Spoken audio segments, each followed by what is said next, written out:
yang akan disampaikan oleh Ibu Siti Hafsah Aisos.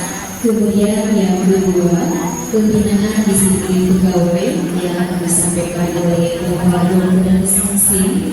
Yang ketiga, materi implementasi kurikulum merdeka yang akan disampaikan oleh Bapak Haji Tani Susanto SPMPD. Kemudian nanti ada praktik di SPP atau model belajar, dan terakhir ada refleksi dan proses. Itu rangkaian kegiatan pada hari ini. Baiklah Bapak Ibu, supaya kegiatan hari ini berjalan dengan lancar, marilah kita awali kegiatan dengan membaca basmalah bersama-sama. Bismillahirrahmanirrahim. Baiklah Bapak Ibu yang saya hormati, kita lanjutkan bacaan yang kedua, yaitu materi yang disiplin organisasi dengan materi diseminasi budaya positif. Bukan rasanya.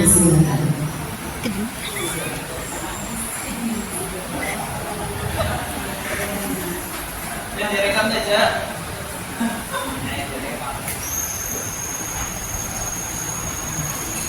Bismillahirrahmanirrahim. Assalamualaikum warahmatullahi wabarakatuh. Alhamdulillahirrahmanirrahim.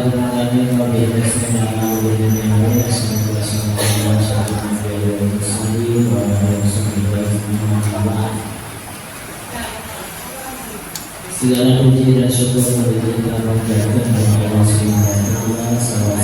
Salam semoga selalu berlimpah curahkan kepada baginda Nabi Muhammad sallallahu alaihi wasallam. Amin ya rabbal alamin.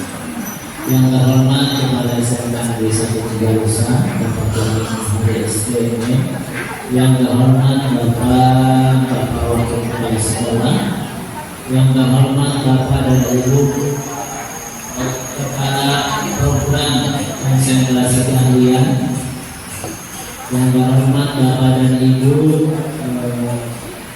serta Bapak dan Ibu guru serta staf usaha SMK Negeri 1 Cigalusa. Mudah-mudahan semuanya ada dalam keberkahan. Amin ya rabbal alamin. Bapak dan Ibu, kami mengucapkan terima kasih atas kehadiran Bapak dan Ibu semua di hari kedua ini. Semoga terus semangat, terus antusias, dan tentu terus bahagia. Pada kesempatan kali ini kita sebelum ke pemateri lain, maka untuk pemateri pertama ini Ibu Siti Hafsah selaku calon guru penggerak angkatan ke-11 akan memberikan atau melakukan diseminasi tentang budaya positif. Karena itu kita dukung, kita support, dan mudah-mudahan menjadi ilmu yang baru bagi kita semua tentang budaya atau disiplin positif itu sendiri. Mungkin nanti akan bisa kita terapkan dalam pembelajaran kita sehari-hari. Untuk itu, Bapak dan Ibu, mari kita simak bersama-sama apa yang akan disampaikan oleh pemateri satu ini. Waktu dan tempat kami perkenalkan. Bismillahirrahmanirrahim. Assalamualaikum warahmatullahi wabarakatuh. Waalaikumsalam warahmatullahi wabarakatuh.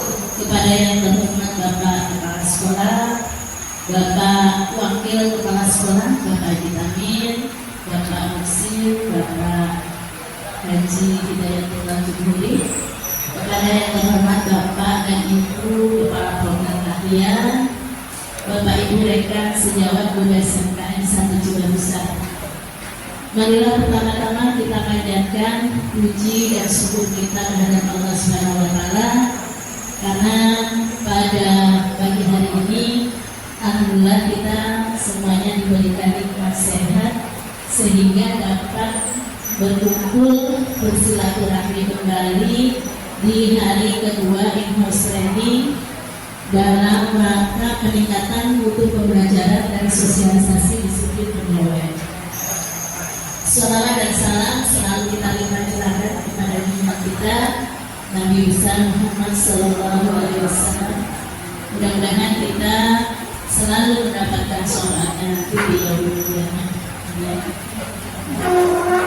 Pertama sekali kami sampaikan terima kasih kepada struktur sekolah, Bapak Kepala Sekolah, Wakil Kepala Sekolah dan jajarannya yang pada pagi hari ini memberikan kesempatan kepada saya untuk melakukan diseminasi penyebaran pemahaman dan penerapan pengalaman budaya positif saya sebagai calon guru penggerak angkatan 11 Kabupaten Bekasi.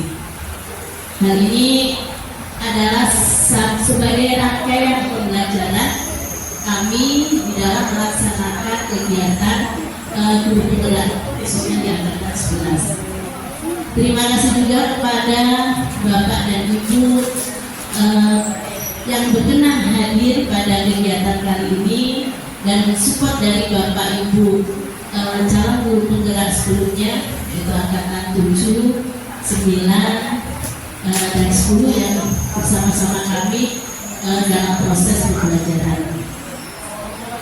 Bapak dan Ibu sekalian, ada beberapa hal yang di awal yang ingin kami sampaikan, yaitu saya berdiri di sini bukan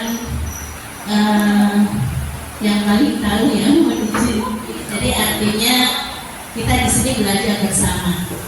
Kebetulan saya mengikuti program guru penggerak nasional dan Bapak Ibu yang ada di sini semuanya juga sama calon guru penggerak di Provinsi Jawa Barat. Insya Allah apa yang kami sampaikan pada pagi hari ini Bapak Ibu juga sama belajar dengan materi ini di guru penggerak Provinsi Jawa Barat. Oleh sebab itu kita saling memberikan penguatan. Mohon nanti barangkali ada sesuatu hal yang kurang tepat bisa Bapak Ibu memberikan masukan kepada saya. Baik Bapak dan Ibu, supaya saya lihat pagi-pagi kok sudah mulai tegang ya. Saya lihat wajahnya tegang. Saya ingin berpantun dulu. Mohon nanti sampaikan cakap ya. Buah tomat disayat-sayat, bijinya banyak, dimakan banyak. Mari belajar sepanjang hayat. Guru penggerak selalu semangat. Satu lagi, mudah-mudahan Pak Cahyo ada ini. Saya selalu terinspirasi ini. Baik. Selendang mayang untuk berlayar. Layar berkembang, mendorong sampan. Ayo terus kita belajar untuk menjadi guru idaman. Terima kasih Bapak Ibu semuanya. Ya. Baik. Sebelum masuk ke materi, kita supaya lebih konsentrasi lagi, saya ingin mengajak Bapak Ibu tebak-tebakan. Ya. Jadi Bapak dan Ibu, saya tidak mengajak panjang pendek lagi ya, sudah hafal panjang. Tinggal bulat-bulat Bu. Saya ajak Bapak Ibu untuk sedikit berpikir supaya nanti kita lebih konsentrasi. Petunjuknya, di saat bangun tidur saya langsung melihat, ya, apa yang kita lihat nanti Bapak Ibu pikirkan. Saya turun tangga 2 kali dan belok kanan 1 kali. Maka saya akan menemukan angka 100.000. 1000. Baik, terima kasih juga. Tadi pagi Bapak mengasih 100.000. Ada yang lain? Silakan. Ada yang mau membantu menjawab?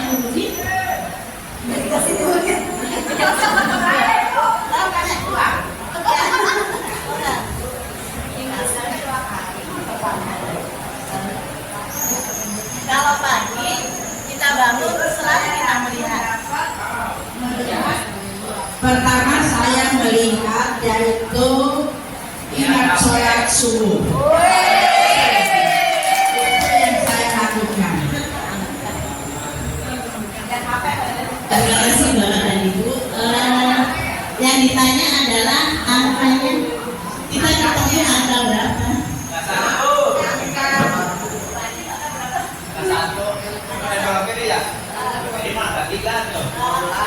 Kalau belok kiri angka 3, belok kanan angka 1. Kan turunnya 2 kali kan?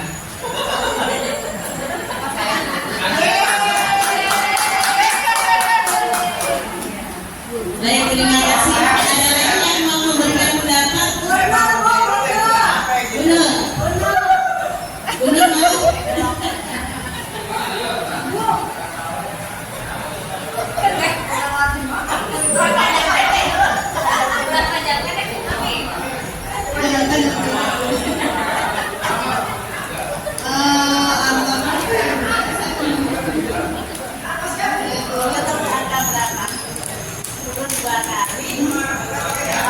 Angka 1 Bu. Misalnya 1 Bu. Baik, terima kasih. Masih 1. Atau harus 1? Baik Bapak dan Ibu, kalau sudah tidak ada lagi kita coba lihat ya. Jawabannya berapa? Nah, ini gambar apa Bapak dan Ibu? HP ya.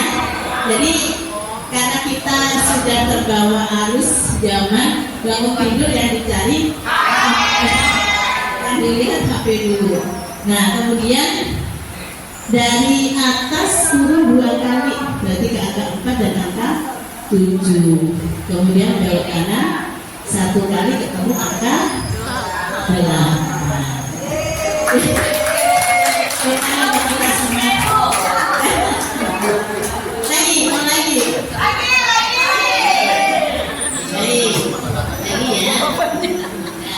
Kita bermain warna. 2 kali warna hijau. Jadi warna hijaunya itu 2 kali. Ditambah warna ungu menjadi warna apa?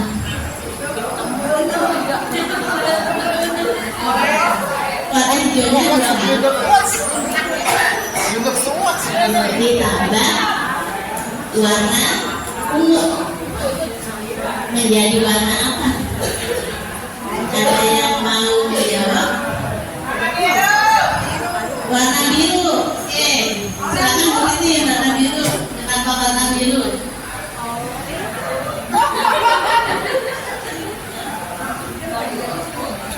Warna biru mungkin Bu. Ya, apa namanya? Tapi birunya biru mungkin ya. Berarti di situ hijau ditambah ungu jadi biru pekat gitu ya. Baik, jawabannya kita lihat birunya warna atau kata yang lain. Betul warnanya biru ya. Tapi birunya lain dari birunya.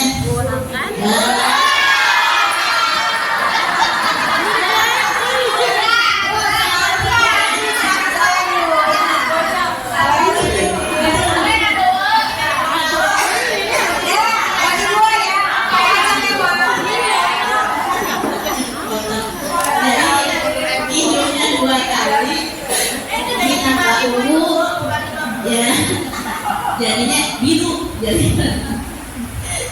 Oke, baik, satu lagi ya, ini mesti bisa nih udah ya. Satu, memiliki wajah dan dua, tangan, tapi tidak memiliki badan dan kaki. Gorengan. Gorengan, Wah, gorengan ya. gorengan kata Bu Mugi. Wajah dan Wajah. Oke. wajah. Ada yang berpendapat lain selain gorengan, wajah? Yang di belakang apa jawabannya bapak-bapak? Panci, panci. Tangannya dua ya. Ada yang lain lagi?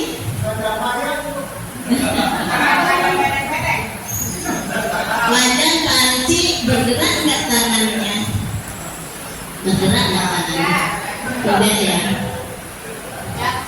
Iya, jadi sudah ada yang betul itu jawabnya. Jawab.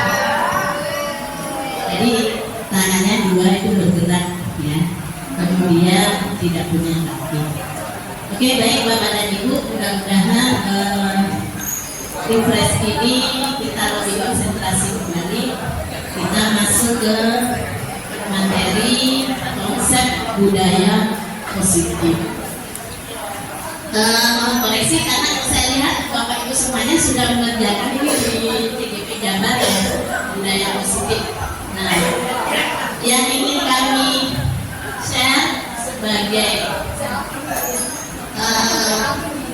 berbagai praktek baik dalam budaya positif yang kami pelajari adalah mengenai perubahan paradigma belajar, kemudian disiplin positif, kemudian di dalamnya memuat nilai-nilai kebajikan, kemudian daya dukungnya adalah kita memahami tentang kebutuhan dasar manusia, kemudian kita juga memahami bagaimana motivasi perilaku manusia di dalam pembelajaran ini, kemudian posisi kontrol guru, keyakinan kelas, dan segitiga restitusi.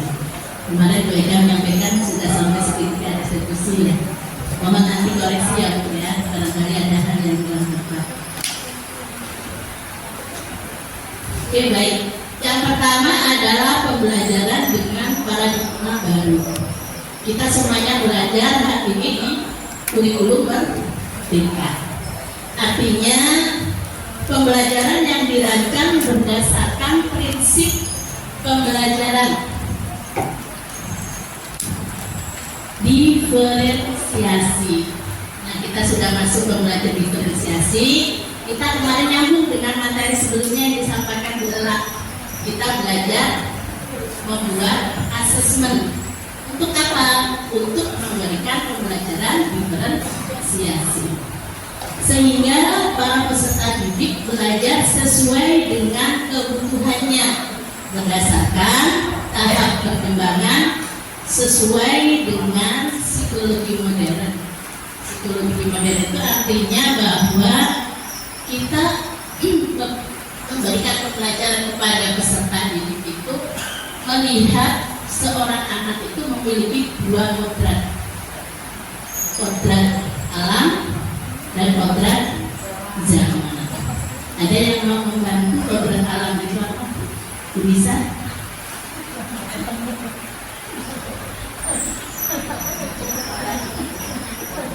Ada? Ini? Belum. Belum kepikiran. Sudah sampai itu ya belajar. Belum. Ada yang mau menjawab Bu Ika? Apa Bu Ika? Apa katanya? Baik, terima kasih Bu Siti. Bahwa peserta didik itu terlahir dengan kodratnya masing-masing dan kita sebagai guru pada saat ini menyesuaikan dengan kodrat alam dan kodrat zamannya. Adapun yang dimaksud dengan kodrat alam itu adalah situasi lingkungan atau alam media.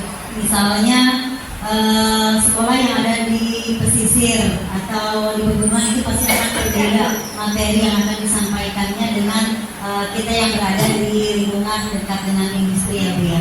Kalau untuk yang kodrat zaman itu tentunya berbeda antara kita zaman dulu ketika sekolah dengan saat ini. Mungkin kalau dulu kita menggunakan buku dan pulpen untuk menulis, tapi saat ini kita cukup dengan gadget dan lain sebagainya. Jadi kita harus mengikuti hal tersebut agar tidak tergerus dengan waktu. Begitu Ibu, terima kasih. Kita beri aplaus buat Ibu. Baik, jadi kita memahami bahwa seorang anak itu memiliki kodrat alam. Artinya ketika anak itu dilahirkan, dia sudah membawa bakat, kemampuan atau sesuatu yang ada pada dirinya. Jadi kalau dulu kita berpikir bahwa anak itu lahir sebagai kertas yang kosong. Nah, berdasarkan psikologi modern kita berpikir bahwa anak itu sebetulnya sudah ada bulatan-bulatan. Artinya sudah dia bawa dari sejak lahir. Ya, jadi ketika kita memaknai bahwa anak itu selembar kertas kosong, terserah kita mau nulisnya apa. Nah, padahal anak itu sendiri terlahir sudah ada bulatan. Tugas kita sebagai seorang guru adalah hanya menebalkan. Makanya pada saat kita memberikan pembelajaran, tugas kita adalah menuntun supaya bulatan-bulatan itu menjadi terang seperti itu. Nah, kemudian kodrat zaman, artinya saya yang lahir tahun 76 dengan Bapak Ibu yang lahir tahun 80-an, Bapak Ibu yang lahir tahun 90-an, tentunya akan berbeda masa, gitu. Berbeda keadaan, sehingga saya yang lahir di tahun 76 ketika itu mungkin belum ada gadget, belum ada komputer dan sebagainya. Nah, sekarang saya menjadi guru di tahun 2000-an, sehingga saya harus menyesuaikan dengan kondisi itu. Jadi perlakuan kita, apa yang kita lakukan tidak sama dengan ketika saya dilahirkan. Begitu juga anak-anak yang kita dampingi, dia pada masa ini, masa era ini, dia berbeda dengan masa kita ketika SMA, seperti itu. Kemudian tujuannya adalah untuk mewujudkan profil pelajar Pancasila. Nah, ini kita pahami ketika kita merencanakan proyek bilingual. Kemudian setiap mata pelajaran sudah terintegrasi dengan profil pelajar Pancasila. Insyaallah Bapak dan Ibu semuanya sudah memahami. Kemudian yang kedua tentang miskonsepsi teori kontrol. Jadi teori kontrol yang kita pahami sebelumnya adalah bahwa guru itu sebagai pengontrol siswa. Jadi amati terus ya. Jadi seolah-olah di sekolah itu ada mata kita, gitu ya. Kemudian di setiap sudut ada mata kita, gitu. Jadi kita masih terus apa siswa kita. Kemudian yang kedua, miskonsepsi ini terkait dengan semua penguatan positif efektif yang bermanfaat. Jadi karena anak ini memiliki kodrat alam, maka tugas kita adalah bagaimana caranya membuatkan penguatan agar kodrat yang dia miliki itu menjadi sebuah potensi atau kekuatan. Kemudian yang ketiga, bahwa kritik dan membuat rasa bersalah mampu menguatkan karakter. Jadi mungkin kita berpikir bahwa ketika anak kita ngomelin, anak kita marahin, akan membuat dia berubah. Pemahaman kita sebelumnya seperti itu. Artinya ketika datang terlambat, diomelin di depan siswa supaya dia malu, dia menjadi berubah. Seperti itu. Kemudian yang selanjutnya adalah bahwa orang dewasa berhak memaksa. Nah, miskonsepsi ini yang harus kita hindari. Artinya anak itu punya kebebasan, anak itu punya jati diri, sehingga tugas kita bukan memaksa, hanya mengarahkan. Kemudian selanjutnya, perubahan stimulus respon terhadap teori pendekatan kontrol, artinya respon yang kita berikan sebagai seorang guru di dalam memberikan tuntunan dan pengajaran ada perbedaan, di mana apabila kita menggunakan stimulus respon, realitas kebutuhan anak itu kita anggap sama. Jadi satu kelas ini jumlahnya 36, semua kita anggap sama semua. Jadi itu adalah pemahaman stimulus respon. Tetapi ketika kita memahami teori kontrol yang benar, artinya bahwa realitas kebutuhan peserta didik kita itu berbeda. Dia memiliki tujuan kedepannya berbeda, dia memiliki minat bakat berbeda, memiliki karakter yang juga berbeda. Kemudian yang kedua, semua orang melihat hal yang sama. Jadi kita anggap semuanya sama aja. Jadi ketika kita memberikan perlakuan disamakan. Padahal setiap orang memiliki gambaran yang berbeda. Kemudian selanjutnya, perilaku buruk dilihat sebagai suatu kesalahan. Ketika anak-anak melakukan satu kesalahan, kita tidak memberikan pandangan positif. Selalu kita menganggap salah itu ya salah. Itu berdasarkan pandangan stimulus respon.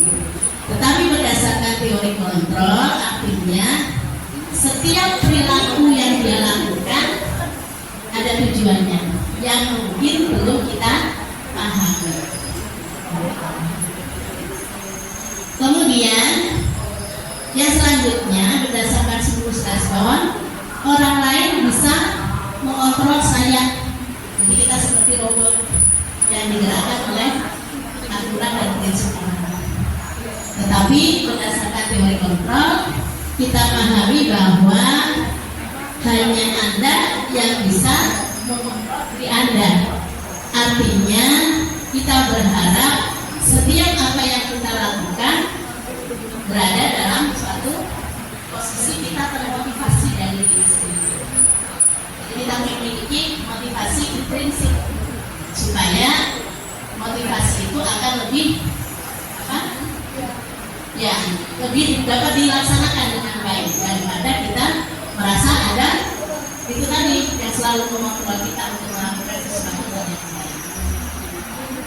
Kemudian pemaksaan ada pada saat rujukan yang gagal. Jadi kalau kita membujuk kemudian tidak dilakukan, setengah memaksa. Ayo kamu nih, ternyata tidak dikerjakan juga. Kenapa nggak dikerjakan? Nanti kamu nilainya nol. Artinya seperti itu. Ya. Padahal di dalam teori kontrol diharapkan adanya kolaborasi dan konsensus menciptakan pilihan baru. Barangkali memang anak itu tidak mampu pada posisi itu. Jadi kita coba membantu bagaimana dia mencari jalan keluarnya agar dia juga akan dapat mengeksplor dirinya.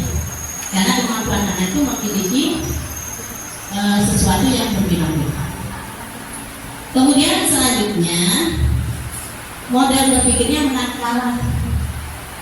Coba saya ingin tahu pendapatnya. Apakah ketika kita mengomelin bocah ya, memarahin bocah, apakah perasaan yang setelah itu kita rasakan? Rasanya bagaimana setelah kita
Baik, kalau sudah ngomelin anak-anak itu puas gitu ya.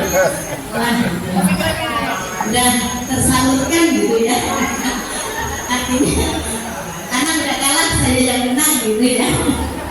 Baik, ketika kita mulai belajar dari kontrol bahwa masing-masing itu memiliki alasan sehingga kita menang, dia juga menang. Dia mampu memberikan alasan kepada kita mampu memberikan penjelasan kenapa kita harus melakukan penguatan seperti itu. Ini itu Bapak dan Ibu. Satu lagi, saya lihat udah mulai setuju. Saya yang takut Bapak.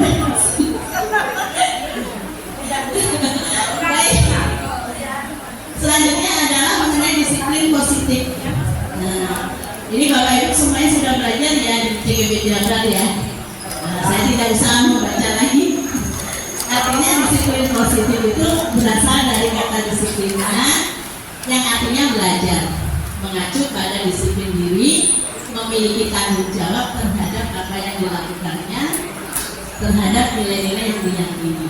Itu lagi kembali kepada diri sendiri. Kita memiliki satu keyakinan kenapa kita datang ke sekolah, kenapa kita berpakaian rapi, kenapa kita memberikan pembelajaran, kenapa kita kembali semuanya pada diri sendiri.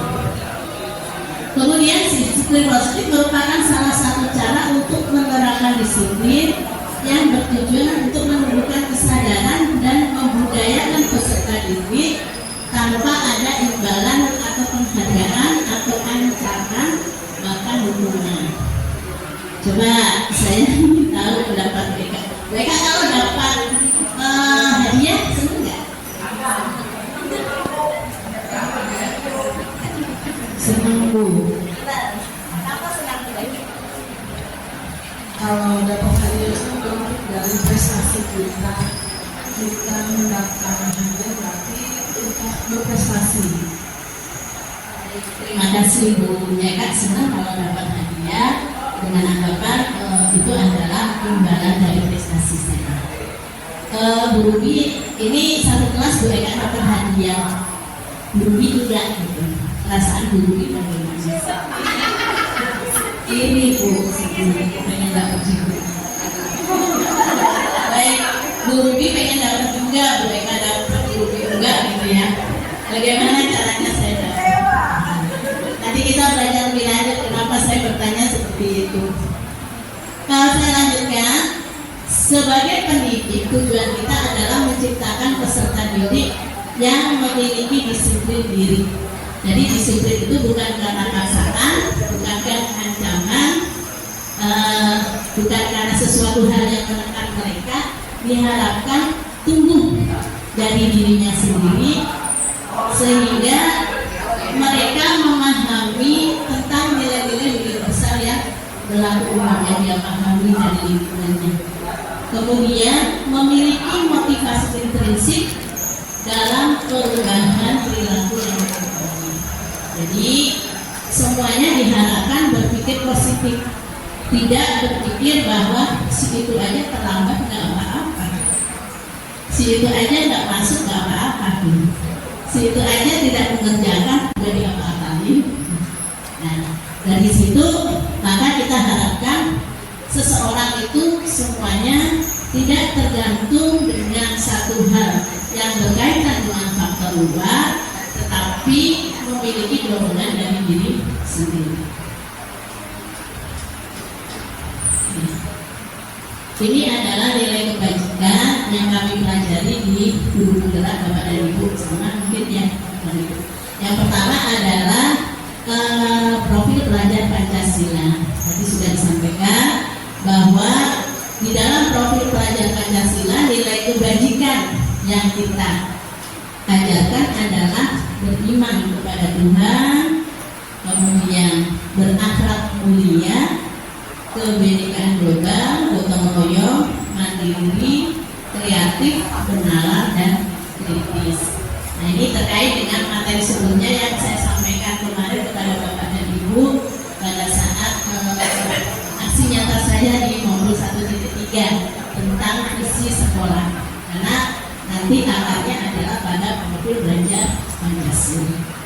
Kemudian berdasarkan IBO Primarias program memberikan nilai kebajikan itu terdiri dari adanya toleransi, rasa hormat, integritas, mandiri, menghargai, antusias, empati, keingin-tahuan, kreativitas, kerjasama, percaya diri, dan komitmen.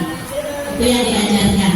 Artinya dalam setiap kegiatan kita diharapkan memiliki nilai-nilai tersebut.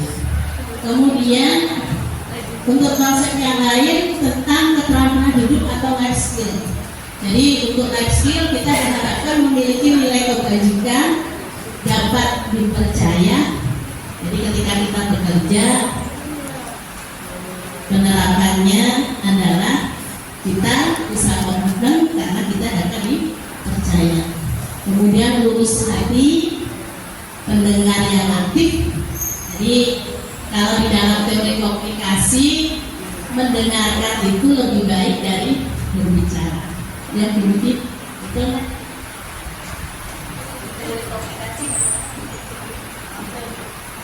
Jadi ada mendengarkan efektif. Jadi kita dengarkan dulu biar semuanya informasi kita terima dengan baik, baru kita bisa berbicara. Kemudian tidak merendahkan orang lain.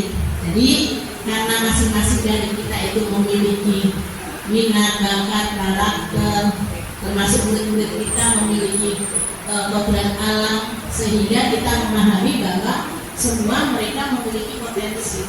Tidak ada yang tidak memiliki potensi. Kemudian memberikan yang terbaik dari mana, dari diri sendiri.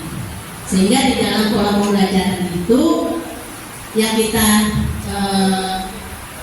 alami adalah semuanya dimulai dari diri sendiri.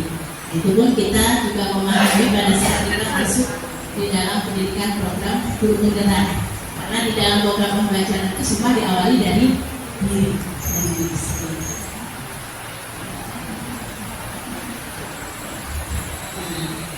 Kemudian ketika kita ingin mewujudkan budaya positif, kita juga harus memahami kebutuhan dasar manusia. Jadi kebutuhan dasar manusia itu apa? Kebutuhan dasar manusia adalah segala sesuatu yang kita lakukan untuk mendapatkan apa yang kita inginkan. Jadi ketika kita nanti berhadapan dengan berbagai kasus yang ada di sekolah kita tentang anak-anak kita, nah, kita akan mengaitkan dengan apakah kebutuhan dasar mereka sudah terpenuhi dengan baik atau tidak. Seperti itu. Nah, kebutuhan dasar manusia itu terdiri dari bertahan hidup. Jadi bertahan hidup itu adalah kebutuhan primer. Semua orang butuh makan, butuh pakaian, butuh tempat tinggal, kemudian membutuhkan keamanan dan kesehatan. Kemudian yang kedua adalah butuh rasa kasih sayang. Kadang kalau kita biasa disapa, nggak disapa aja, kita kok nggak nyapa sih. Apalagi anak-anak ya, terasa ya rasa kasih sayang. Jadi adanya rasa ingin diterima, dipedulikan, berbagi, kemudian kerjasama menjadi bagian dari kelompok. Karena manusia memiliki sifat sosial, jadi kita tidak bisa lepas dari satu kelompok. Kemudian rasa penguasaan, punya harga diri, punya keinginan kita dianggap, punya keinginan kita memimpin, punya keinginan kita untuk berprestasi. Nanti Bu Eka punya keinginan untuk berprestasi sehingga dapat hadiah itu sebagai motivasi seperti itu. Kemudian ingin diakui dan didengar. Jadi kita memiliki pendapat, ingin didengar juga. Meskipun misalkan belum tentu pendapat kita memang dapat diterima semua orang. Kemudian kebebasan. Nah, kita kadang-kadang ayo kosong mau ke mana? KL, dan Bapak dan Ibu. Ya, itu salah satu adalah kebebasan. Jadi memanfaatkan hari-hari yang memungkinkan kita untuk berekspresi. Kemandirian, memiliki pilihan, gitu ya, tidak terpengaruh, mencoba hal yang baru, kemudian mampu mengendalikan arah hidupnya. Jadi kita meskipun keinginan untuk kemana, tapi kita paham, oh tugas saya sudah selesai, apa yang saya lakukan. Kemudian kesenangan. Nah, masing-masing kita punya hobi, ya. Bu Devi hobinya apa, Bu Devi? Maaf. Bu Devi hobinya masak. Bu Ade nih hobinya apa, Bu Ade? Apa ya? Shopping. Saya ikut. Bu Ade hobinya shopping, gitu ya. Jadi kesenangan itu adalah sesuatu yang membuat kita antusias, gitu ya. Antusias. Apa sih yang akan kita lakukan biar perasaan kita lebih baik? Bisa bermain, bisa humor, ya, berkelakar, tertawa, kemudian healing, itu biar antusias. Ini itu Bapak dan Ibu. Jadi kebutuhan dasar ini disampaikan pada pembelajaran budaya positif agar ketika kita bertemu terhadap kepada hal-hal yang mungkin kita temui di lapangan tentang anak-anak kita yang melakukan hal-hal yang kita anggap tidak sesuai, apakah mereka sudah terpenuhi kebutuhannya ini? Biasanya yang belum terpenuhi kebutuhannya ini itu yang kita anggap kadang bermasalah.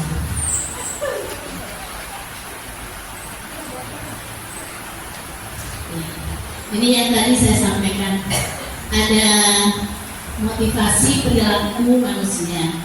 Tadi saya sampaikan kepada mereka senang dapat penghargaan, lebih sedih karena mereka dapat, saya nggak dapat, gitu ya. Jadi motivasi intrinsik itu menjadi orang yang mereka inginkan dan menghargai sendiri dengan nilai-nilai yang mereka percaya.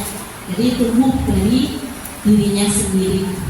Jadi mau dapat hadiah, gak dapat hadiah, tetap aja rajin masuk sekolah, seperti itu. Kemudian motivasi ekstrinsik adalah motivasi yang dukungan berasal dari luar. Jadi ada banyak hal yang mendorong dari luar diri kita sendiri. Bisa saja motivasi orang lain, daya dukung lingkungan yang mendukung dia untuk melakukan kegiatan atau bergerak maju, ya. Bisa saja untuk mendapatkan imbalan atau penghargaan dari orang lain tadi. Jadi saya akan belajar lebih giat supaya saya dapat hadiah. Begitu tidak ada budget untuk memberikan hadiah juara 1 sampai 10 semester genapnya, mereka sudah mulai turun. Kemudian untuk menyadari ketidaknyamanan atau hukuman. Jadi kalau setiap hari dia mendengar peluit, bilang caranya besok saya nggak menang. Berarti saya harus lebih bangun pagi, lebih cepat berangkat ke sekolah supaya saya nyaman, tidak mendapat hukuman. Ini adalah motivasi ekstrinsik terhadap satu perilaku manusia. Kemudian efek dari itu yang biasa dilakukan oleh seorang guru di dalam menangani hal-hal yang mungkin kita anggap tidak sesuai dengan aturan, ada 3 hal, yaitu adanya hukuman, kemudian adanya konsekuensi, kemudian adanya restitusi. Ya, jadi ini belajar bersama. Mohon izin kalau ada yang tidak sesuai nanti disampaikan Bapak dan Ibu. Untuk hukuman itu biasanya kita lakukan tidak terencana, tiba-tiba. Misalkan anak terlambat, apa yang akan kita berikan kepada anak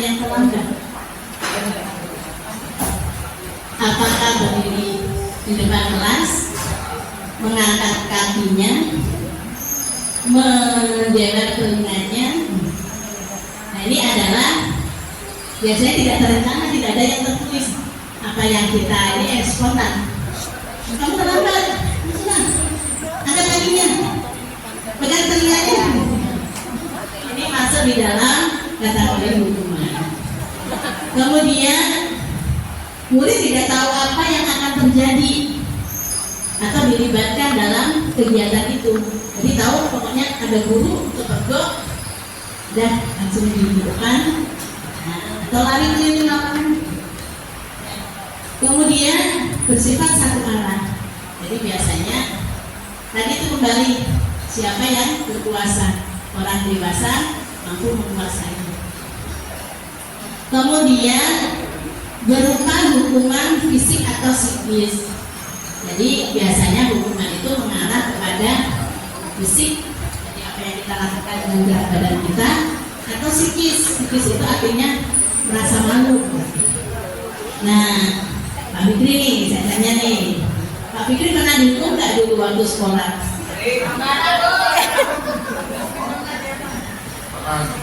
Pernah dihukum waktu nyontek. Hukumannya apa? Hukumannya dia berdiri di depan. Oh, baik, terima kasih. Pak Fikri nyontek suruh berdiri. Ya. Ada yang mau menyampaikan di belakang pernah dihukum kan? Pak Dadan pernah dihukum? Pernah. Kenapa Pak Dadan? Oh, telah mengikuti upacara. Pak Dadan diapain? Membersihkan? Membersihkan halaman sekolah. Oke. Pak Jaki pernah dihukum kan? Sering. Kenapa Pak Jaki? Kenapa kok dihukum? Terlambat. Ya. Terus siapa ya Pak Jaki? Berdiri di bawah pohon mangga. Berdiri di bawah pohon mangga. Diminta untuk itu ya. Baik, terima kasih. Jadi masing-masing dari kita pernah ya dihukum. Saya berbagi cerita. Saya dulu pernah dihukum. Jadi waktu ketika SMP,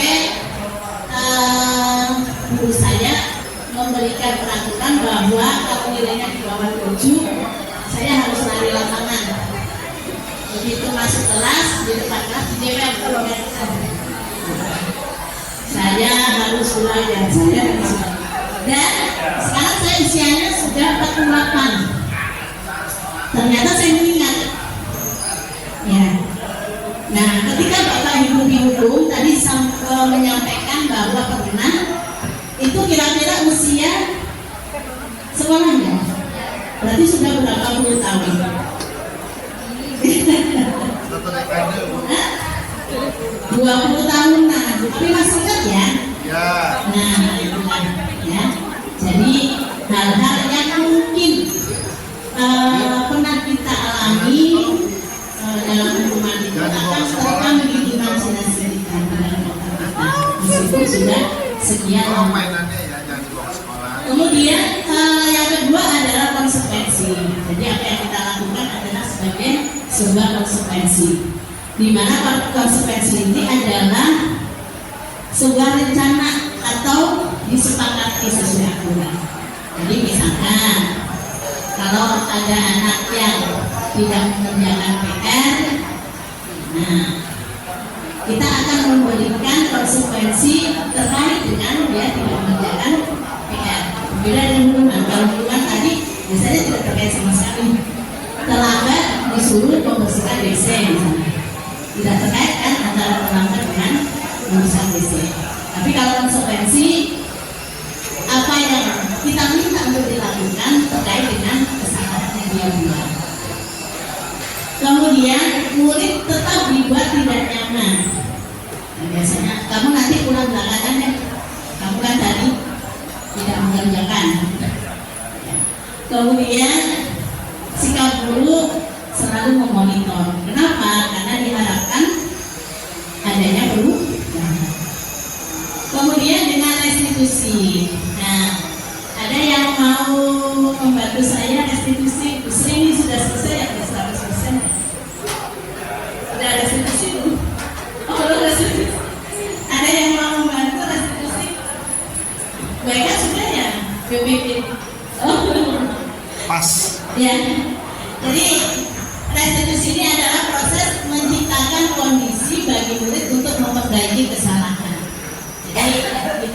saja dia sudah melakukan kesalahan, kemudian memahami kesalahannya dengan melakukan pendekatan. Pendekatannya apa? Melakukan proses kolaboratif yang mengajarkan murid untuk mencari solusi sendiri. Jadi kalau misalkan kamu terlambat ya, kita tanya terlambat karena apa? Kita paham anak itu dorong kenapa? Kita bisa melihat dari cara dia menjawabnya. Nah, kemudian kita ajak sampai pada akhirnya mencari solusi supaya tidak terulang kembali. Apakah kita melakukan kontrol? Kita tetap melakukan kontrol. Kontrolnya untuk apa? Untuk melakukan suatu perubahan.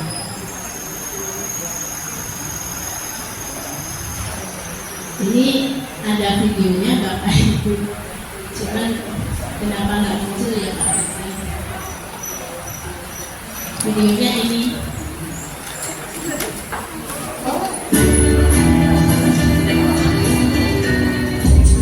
Supaya makanya itu lebih jelas apa yang saya sampaikan tadi.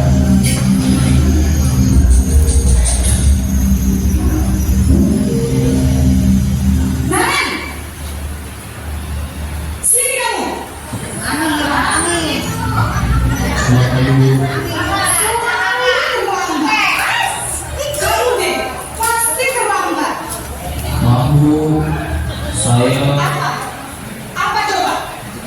Alasan kamu apa lagi? Kapan sih kamu tidak terlambat? Malas sekali ya kamu jadi anak. saya Dasar pemalas. Sudah berkali-kali terlambat. Sana, kamu keliling lapangan basket 2 kali. kenapa saya harus keliling lapangan basket Bu? Kenapa? Kamu telat ibu. Berani-beraninya jawab. Sudah terlambat, masih berani jawab pula. Sekarang, keliling lapangan basket 5 kali sekalian. Biar tepat. Pergi sana ke lapangan basket.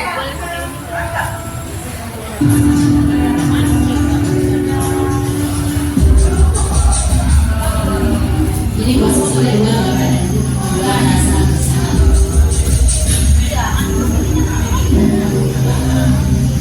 Naren!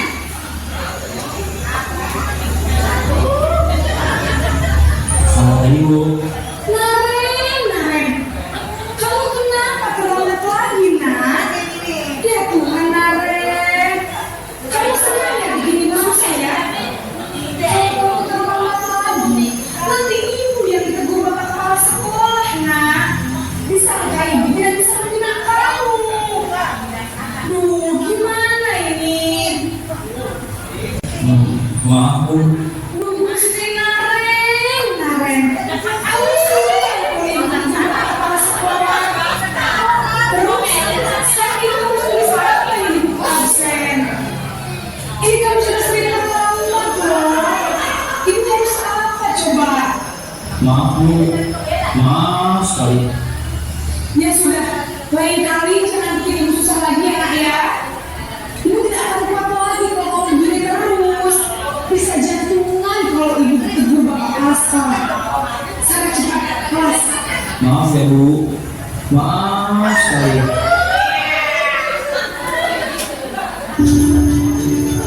Ini prosesnya sebagai seorang imam.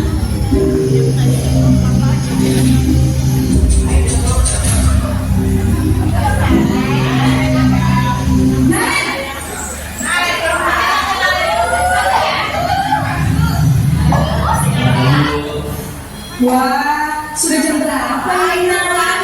Terlambat lagi ya saya. Saya Bu. Kamu yang larinya paling kencang. Kok terlambat sih? Iya Bu, saya memang terlambat bangun tadi. Jadi biar bisa lincah tetap nggak kesenjar Bu. Ya sudah sana. Nanti lain kali larinya lebih kencang lagi ya. Demi seneng ibu. Demi ibu. Bisa kan? Bisa Bu. Ya sudah sana. Ibu beresin urusan absen kamu. Kamu ini ada saja. Ini sebagai pemain atau wanita.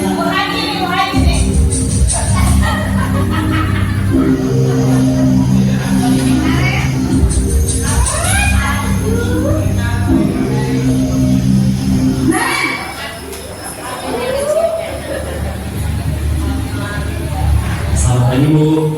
Nah, Ren, apa peraturan sekolah kita tentang jam berapa kita harus masuk sekolah, Nak? Kita harus di sekolah jam 7 Bu. Iya betul, sekarang sudah jam 7.20. Nah, sudah tahu konsekuensinya jika terlambat hadir. Paham Bu. Saya harus tinggal kelas pas jam istirahat selama 20 menit. Iya benar, konsekuensinya demikian. Jadi nanti jam 9.30 pas istirahat, kamu harus tinggal di kelas, kerjakan tugas tambahan untuk ketertinggalan kamu, ya? Baik Bu.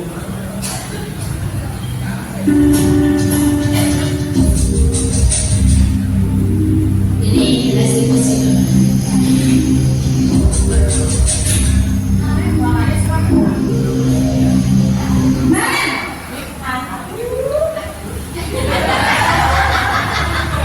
Selamat pagi Bu. Selamat pagi, Naren. Maaf Bu, saya terlambat. Iya, sekolah masuknya jam 7, sekarang sudah jam 7.20. Jadi sekarang bagaimana ini, Naren? Maaf Bu, saya lupa soal saya semalam. Baiklah, menurut kamu, keyakinan sekolah yang mana yang perlu kamu tingkatkan? Menghargai diri sendiri dan orang lain mungkin ya Bu. Setuju. Jadi, apakah Naren meyakini prinsip saling menghormati tersebut? Iya Bu, saya meyakininya. Apakah Naren bersedia memperbaiki masalah keterlambatan ini? Bersedia Bu. Bagaimana kamu akan memperbaiki masalah keterlambatan ini? Saya akan coba untuk tinggal di rumah menyetel alarm saya Bu. Baik, kalau Naren punya alarm di rumah, ada orang yang kira-kira bisa bantu mengingatkan tidak? Ada Bu, kakak saya, Kak Emma. Ada lagi selain Kak Emma? Selain Kak Emma, ada ibu saya. Baik, jadi yang mengingatkan Naren adalah Kak Emma dan ibu kamu ya? Kira-kira akan mulai alarm kapan Naren?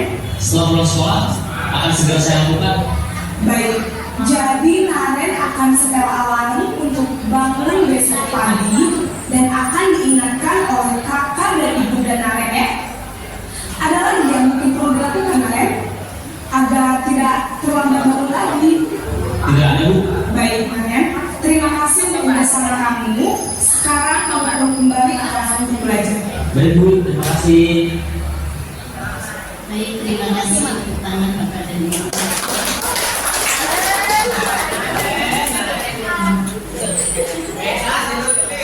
Baik, saya minta tolong satu guru konseling untuk mengambil kesimpulan ya apa yang tadi disampaikan. Mohon izin Bu Sri Wahyuni. Kesimpulannya apa yang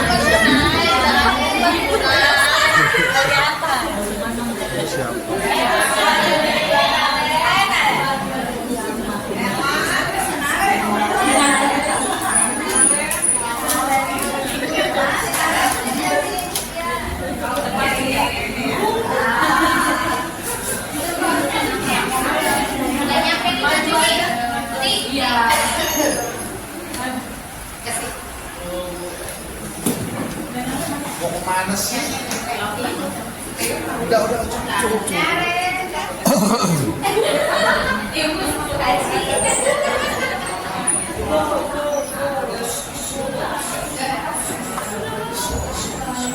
Kesimpulannya mungkin untuk lebih ramah kepada anak dengan tidak langsung memberikan judgement tentunya dan lebih mengetahui latar belakang alasan kenapa dia terlambat, lalu memberikan solusi yang dia sendiri harus tahu solusinya apa.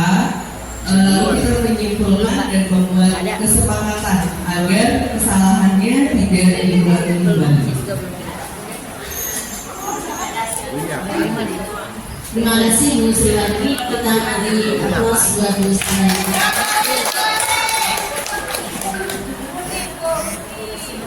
Saya mau lihat Pak. Enggak, ini tahun kemarin.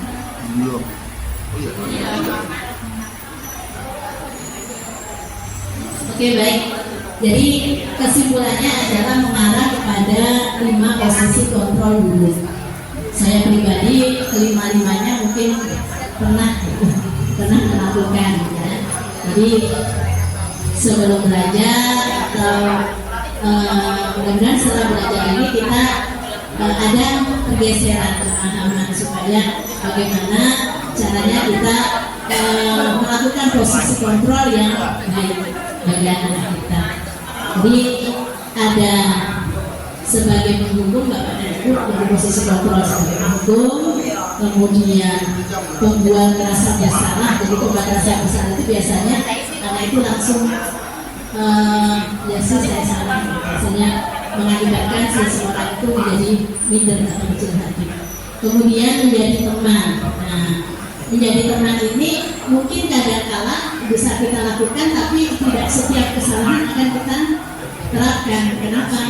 Karena kalau keseringan menjadi teman, anak kita kadang kurang menghargai. Kemudian sebagai pemantau, nah ini mungkin lebih sering. Salah satu ciri sebagai pemantau adalah biasanya kita mengumpulkan data. Jadi data-data itu kita kumpulkan kemudian menjadi bahan untuk bagaimana caranya mengajak anak ini melakukan satu tindakan. Kemudian sebagai seorang manajer, jadi sebagai seorang manajer ini kita diharapkan bahwa selain kita mengajak anak kita memahami kesalahan apa yang dia lakukan, juga kita mendampingi dia untuk mencari solusi. Sebetulnya saya harus bagaimana sih supaya tidak terulang. Itu lagi kembali tadi kepada faktor intrinsik.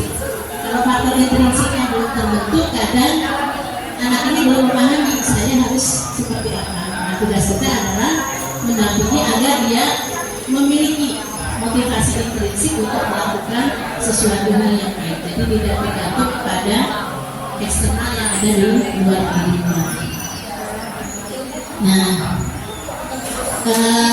ini mengenai motivasi eksternal dan internal tadi sudah saya sampaikan Bapak dan Ibu. Artinya dari kalimat-kalimat itu kita paham bahwa ini akan mengakibatkan seseorang itu akan termotivasi secara intensif dari dalam dirinya atau eksplisit yang terpengaruh dari luar dirinya. Oke, baik. Kemudian ini contoh 5 posisi kontrol guru. Contohnya sebagai penghukum. Nah, misalkan ada siswa yang tidak memakai atribut lengkap saat upacara. Nah, kemudian secara spontan kita meminta di akhir upacara menghormat bendera atau berbaris di lapangan misalkan. Nah, ini adalah di dalam pembelajaran masuk di dalam kontrol sebagai penghukum. Kemudian contoh dari kasus itu, posisi kontrol kita sebagai pembuat rasa bersalah dengan apa? Dengan beberapa kali Bapak dan Ibu menyampaikan kalimat-kalimat sudah memberitahu kamu, tapi kamu selalu mengecewakan. Ketika disampaikan mengecewakan, otomatis akan anak itu akan kecil hati, gitu ya, kesimpulannya. Ya sih, gitu. Saya salah. Gitu. Nah itu masuk di dalam posisi kontrol pembuat rasa bersalah.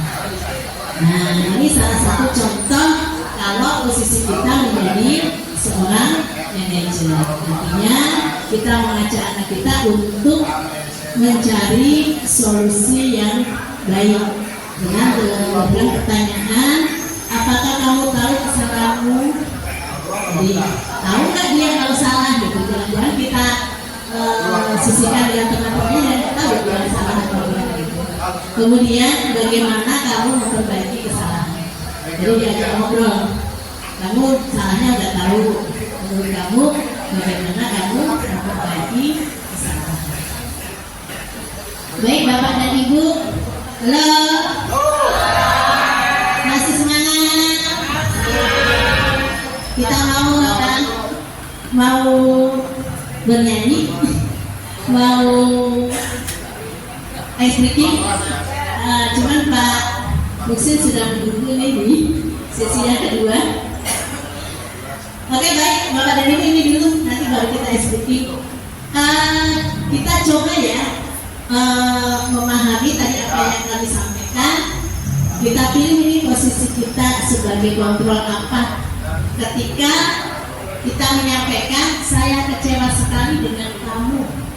Nah, kira-kira masuk posisi kontrol apa kita? Ibu kecewa dengan kamu. Nah, kira-kira apa? Iya. Saya kecewa sekali dengan kamu.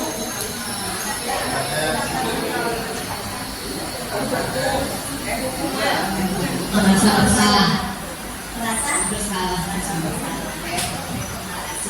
Bapak dan Ibu setuju kalau kita mengucapkan kalimat ini berarti posisi kontrol yang kita lakukan adalah sebagai pembuat rasa bersalah. Setuju kan? Setuju. Kenapa? Karena yang diakibatkan dari kalimat kita adalah membuat anak kita merasa bersalah. Kemudian selanjutnya, kamu tidak pernah benar melakukannya. Nah, mana ini? Ada yang mau menjawab? Pak Agus mau jawab nggak? Nah, ini anaknya Pak Agus omelin. Kamu nggak pernah benar. Kira-kira posisi kontrol kita sebagai guru, posisi kontrolnya di mana? Posisi kontrol membuat rasa bersalah. Iya. Oke. Ada yang lain yang berpendapat? Lilis? Kira-kira apa menurut Bu Lilis, menurut Pak Agus membuat rasa bersalah? Terima kasih Bu Siti. Menurut saya kalau kita ada judgment seperti itu, misalkan kamu tidak pernah benar, kamu selalu salah, gitu ya. Kamu hamil lagi, gitu.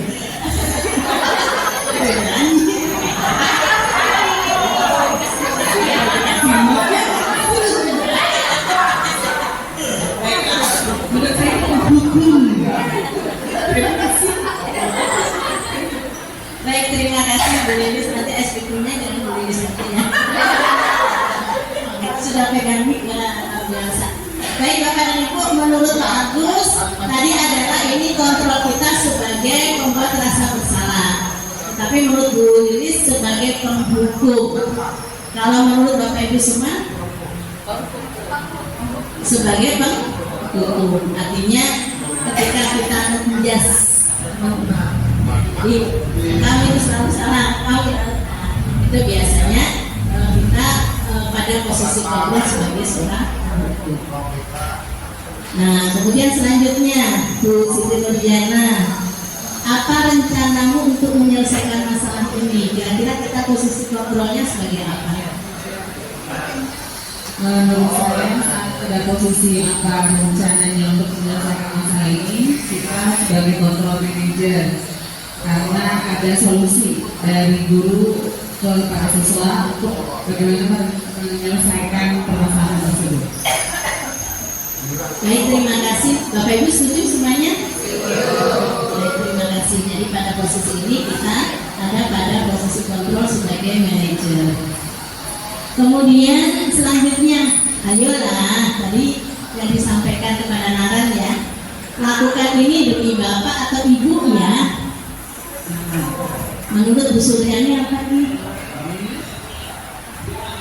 Ayolah, lakukan demi Bapak atau Ibu ya.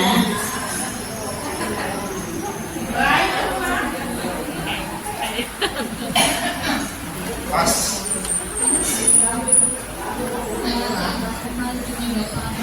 Suaranya dong. sebagai teman. sebagai teman. Karena kalau misalnya dari tingkatan tadi kita tadi sudah kita sebagai yang orang satu, mungkin dia juga akan bilang kepada kita ini kalau misalnya kita membuat teman dan anak tingkat usia yang lain, mungkin mereka akan merasa lebih terbuka kepada kita. Baik, terima kasih Bu Suryani. Jadi kalimat ini akan kita sampaikan ketika kita pada posisi sebagai teman. Jadi ayolah bagi Bapak, Ibu dan sebagainya. Nah, tadi plus minusnya sudah saya sampaikan pada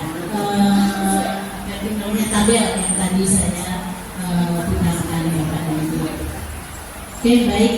Kemudian selanjutnya, kamu tidak pernah mendapat nilai jika tidak mengerjakan tugas. Posisinya coba.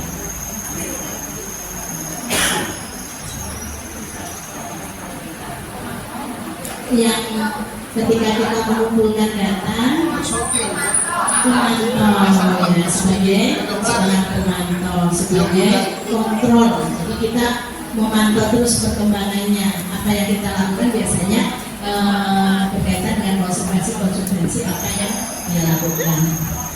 Oke Bapak dan Ibu, kemudian selanjutnya tentang keyakinan kelas.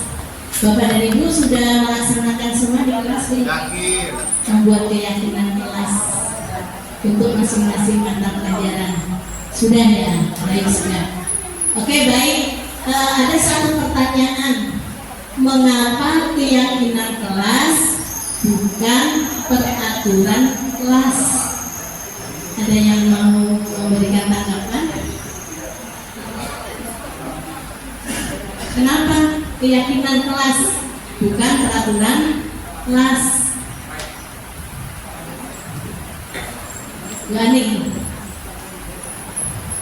mengapa keyakinan Gani bukan peraturan?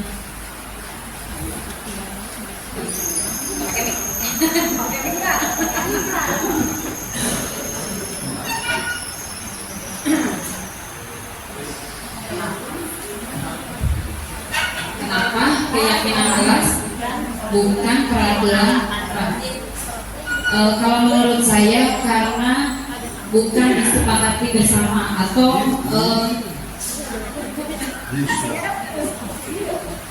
ya karena bukan disepakati bersama. Jadi bukan peraturan kelas. Baik, terima kasih Bu Ani. Kita beri plus buat Bu Ani. Baik, jadi kita sudah masuk di dalam materi keyakinan kelas. Satu hal pertanyaan, mengapa keyakinan kelas bukan peraturan kelas? Ya. Jadi Bu Ani tadi menyampaikan bahwa kalau keyakinan kelas itu ada kesepakatan, tapi kalau peraturan kelas bukan dari kesepakatan. Artinya anak itu menerima ya, kata tertib rambu-rambu yang harus dia lakukan tanpa diajak melakukan penyusunan bersama. Oke baik, terima kasih Bu Ani. Ini adalah aksi nyata saya dalam melakukan keyakinan kelas Bapak dan Ibu. Nanti kalau saya putarkan lamaan ya. Jadi ya, tadi saya sampaikan saja. Saya di kelas 11 yang belum baru MP3 ini. Jadi MP1 dan 2 sudah. Saya membuat keyakinan kelas bersama. Yang pertama saya lakukan adalah mensosialisasikan tentang disiplin positif. Kemudian saya sampaikan tentang apa itu keyakinan kelas. Kemudian kita membuat keyakinan kelas bersama dengan cara keyakinan kelas ini sangat baik. Keyakinan kelas ini sangat baik. Nah, nanti kalau saya putarkan ini kurang lebih 5 menit keyakinan kelas ini sangat baik.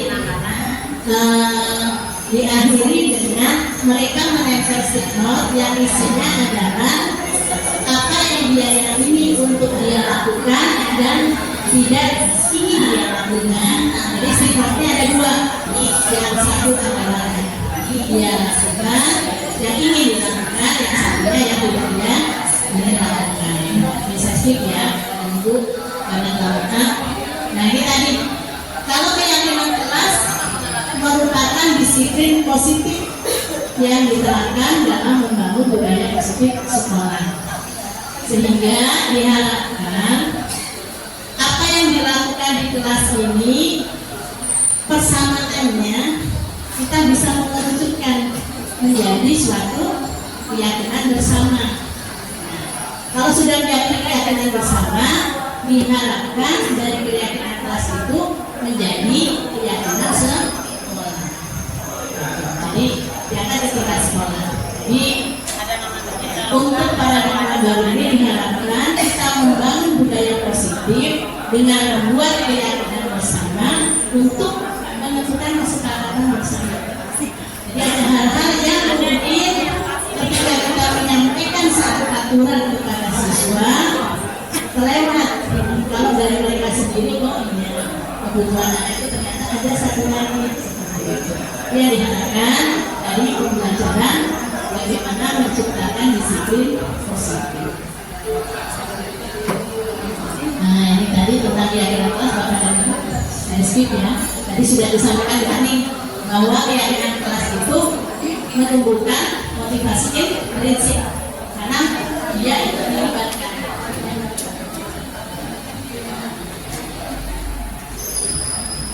Ini juga sama Bapak dan Ibu, ini yang sudah dilakukan, kemudian sudah ditempel di kelas. Artinya ini mereka bersama ketika kita melakukan restitusi. Nah, dia udah paham beberapa tuh yang masuk dalam kategori hal yang tidak saya lakukan atau satu kesalahan yang saya lakukan.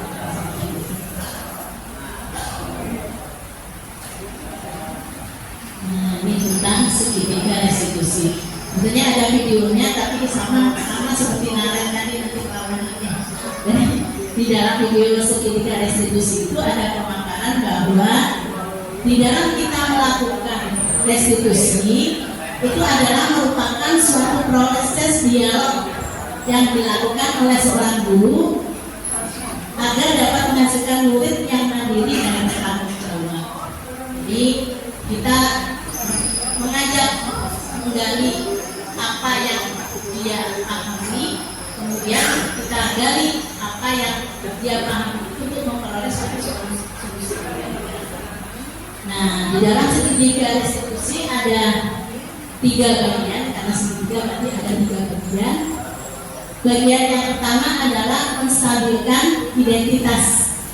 Jadi pada saat anak melakukan kesalahan, langkah yang kita lakukan pertama adalah melakukan stabilitas identitas. Apa yang kita lakukan? Yaitu kita menyampaikan bahwa setiap orang pasti pernah melakukan satu kesalahan, karena tidak ada yang sempurna. Setiap orang pernah salah. Kemudian selanjutnya, kamu bukan satu-satunya yang pernah melakukan ini. Misalkan dia terlambat, ya kita stabilkan identitasnya dengan apa? Ada juga selain kamu yang terlambat. Supaya apa? Menstabilkan. Makanya dia pada posisi datang. Kalau dia pada posisi kita temukan, oke, nah kita stabilkan. Dulu supaya lebih tenang ya. Kemudian yang kedua yang kita lakukan adalah melakukan validasi tindakan yang salah. Jadi kalau dia sudah kita tenangkan, dia paham, dia melakukan satu kesalahan, langkah selanjutnya adalah melakukan validasi tindakan. Kalimat apa yang biasanya dilakukan disampaikan kepada peserta didik?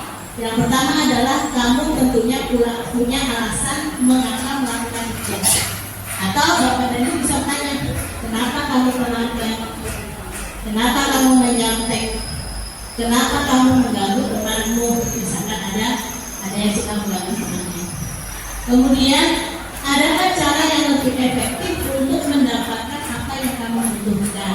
Nah ini kembali kepada tadi kebutuhan dasar manusia. Dalam kasus tertentu misalkan ternyata anak yang sering terlambat ini dia mengantar adiknya guru TK gitu. Ada yang diantar anak TK luar biasa gitu, ada susah banyak perananya dan dia harus mengantar karena ibunya tidak bisa naik motor. Nah kita gali ke situ, kenapa dia selalu terlambat, atau bisa saja motornya gantian dan sebagainya. Kemudian selanjutnya setelah itu kita melakukan, nah itu posisinya bimbingan. Jadi kalau yang tadi sudah disampaikan, diberikan penguatan naik ke atas, kemudian bimbingan turun ke bawah. Dengan apa? Menanyakan keyakinan. Kalau dia sudah melakukan keyakinan kelas secara bersama, otomatis ada poin-poin yang akan dia ingat. Oh iya, saya nggak perlu terlambat karena keyakinan yang pertama dituliskan datang tepat waktu. Seperti itu. Nah, pertanyaan yang biasa digunakan adalah keyakinan kelas apa yang telah kita sepakati, atau kamu ingin menjadi orang seperti apa. Jadi maksudnya setelah ini mau bagaimana?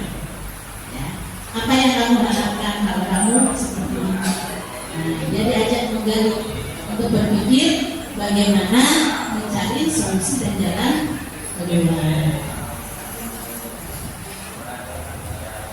Oke. Ini yang tadi saya lakukan Bapak dan Ibu ya, sudah saya jelaskan bahwa bagaimana menstabilkan identitas, kalimat-kalimat yang biasa kita gunakan, kemudian bagaimana memvalidasi tindakan yang salah, dan bagaimana menanyakan keyakinan kelas. Nah ini berbagai praktek baik yang sudah saya lakukan. Ini sebetulnya studi kasus bermain peran Bapak dan Ibu, bukan beneran gitu ya. Tentang keterlambatan siswa. Saya skip aja. Jadi pada kasus ini ada 3 anak yang terlambat pada saat saya mulai menjelaskan. Nah, anak-anak ini anak-anak bermain peran Bapak dan Ibu. Juga ada anak yang betul terlambat, cuma kita mencoba untuk bagaimana menerapkan restitusi. Jadi ketika terlambat, kita tidak langsung di depan temannya kita tangani. Jadi kita minta untuk duduk dulu. Duduk dulu, di mana kemudian setelah itu saya informasikan, untuk ngobrol, kemudian, nah kemudian kita nyatakan di ruang tersendiri yang sekiranya tidak banyak orang, sehingga mereka nyaman ketika kita ajak berbicara. Jadi tidak ada perasaan bahwa ada orang lain dan mereka ragu. Jadi itu Bapak dan Ibu untuk jadi saya mencoba untuk mengimplementasikan dalam aksi nyata di modul saya 1.0.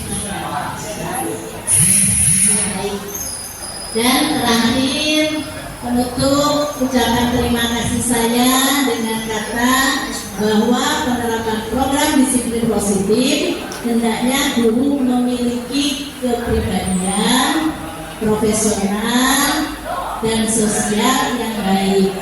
Artinya kita sebagai seorang teladan dimulai dari diri kita sendiri, di mana guru mampu merefleksi dirinya dalam posisi kontrol saat ini, bagaimana perjalanan dirinya sebagai manajer. Jadi mudah-mudahan ini saya sendiri ini adalah pelajaran yang baru saya terima, yang selama ini belum paham betul apa yang kita lakukan itu benar atau salah, yang benar harusnya bagaimana. Kemudian menuntut murid-muridnya menjadi insan yang mandiri, merdeka, dan bertanggung jawab. Ini terkait dengan tujuan dari pendidikan nasional. Mungkin itu saja yang dapat kami sampaikan. Mohon izin Bapak dan Ibu, nanti saya share di keluarga refleksi apa yang saya sampaikan hari ini. Mohon diisi, terkenal diisi nanti Bapak dan Ibu. Salam penggerak. Nah, ada slogan ini Pak vitamin yang kami dulu teruslah bergerak dan menggerakkan. Jadi tergerak dari diri kita sendiri, kemudian diri kita bergerak untuk memberikan lingkungan yang positif dan menggerakkan. Jadi kalau sudah kita bergerak bisa